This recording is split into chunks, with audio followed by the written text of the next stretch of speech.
کہ اوا عربی زبان کے اندر پناہ کے لیے لفظ استعمال ہوا ہے، لیکن قرآن کریم نے عوض کا لفظ بھی استعمال کیا ہے۔ ایک جگہ جب قرآن کریم کہتا ہے کہ اعوذ باللہ، تو وہاں پر بھی ہم نے پناہ لکھا ہے، لیکن ہمیں یہ چاہیے کہ ہم بتائیں یہ کون سی پناہ ہے، یہ عوض کون سی پناہ ہے، اور یہ اوا کون سی پناہ ہے۔ اوا وہ پناہ ہوتی ہے جو پناہ گزین کو دی جاتی ہے، جسے پناہ درکار ہوتی ہے، جس کے پاس وہاں پر رہنے یا رکنے کے علاوہ کوئی اور آپشن نہیں ہوتا۔ حضرت نوح علیہ السلام کے بیٹے کو دیکھ لیجیے کہ اس کے پاس سوائے پہاڑ کے اور کوئی آپشن نہیں۔ لیکن عوض کہتے ہیں وہ پناہ کے جس میں نگاہ شامل ہو، آپ اپنی رب کی نگاہ کے سامنے رہیں۔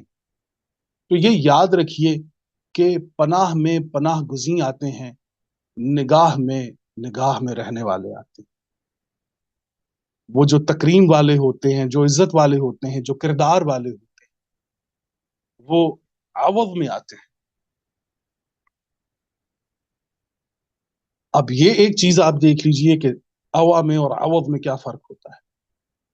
بنیادی بات جو میں آپ کو بتانے جا رہا ہوں وہ یہ ہے کہ ہم نے اپنے بچوں کو یہ بتانا ہے کہ بیٹا، جمود چاہے آپ کی ذات میں ہو یا کائنات کے اندر ہو، آپ ہلاکت کی طرف جائیں۔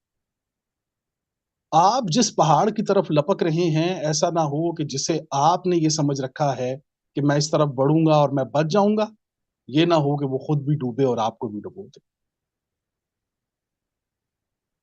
اس جمود نے اس زمین پر بہت ساری اقوام کو نگل لیا ہے۔ آج ہمارے ابناء کو یہ پتا ہونا چاہیے کہ یہ رب کریم، یہ رب عظیم، یہ چاہتا ہے کہ انسانی ذات اور کائنات یہ دونوں پیرلل کنڈیشن کے اندر آگے بڑھے،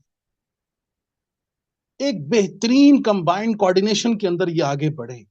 انسانی ذات میں اور کائنات میں کوئی فرق نہیں آنا چاہیے۔